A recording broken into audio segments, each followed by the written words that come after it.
Representative Diane Black of Tennessee and Iowa Senator Joni Ernst co-author a bipartisan letter to the Department of Health and Human Services. This letter is signed by more than 100 members of Congress. It opposes a rule they say props up Planned Parenthood. Tennessee Representative Diane Black joining us from the Capitol. Congressman, can you outline your concerns about this rule and what it would mean for the states? Certainly. The new ruling that the president has put out from his office is that we no longer at the state level would have the option to decide which organization, which agency would be best to provide the women's health services.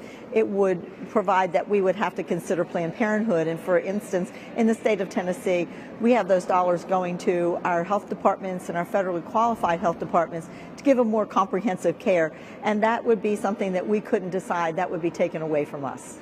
In a recent op-ed, you described this as insidious and you called it a political ploy. Can you speak more to that? Yes, I mean, if we look at the president, we see by his actions over at least the last 6 years I've been here, he has an unholy alliance with the big abortion industry. I'm surprised that Cecile Richards doesn't have an office over there in the White House.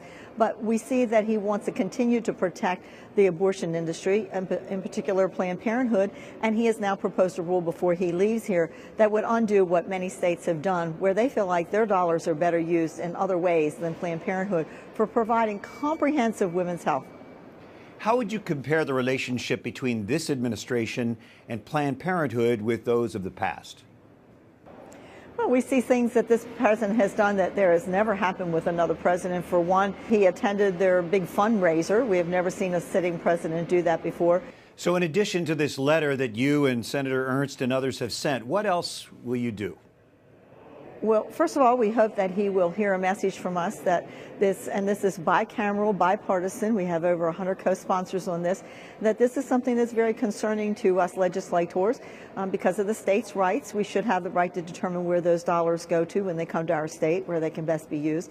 But we'll also be having this message out wide and far to others in the country that are concerned, beside legislators, and we'll just see where that goes. We'll bring the full force of Congress to that, and that may even mean that we'll have to take action to take this to court to make sure that we do have states' rights. We'll follow this very closely. Representative Diane Black of Tennessee, thanks for joining us. Thank you for having me.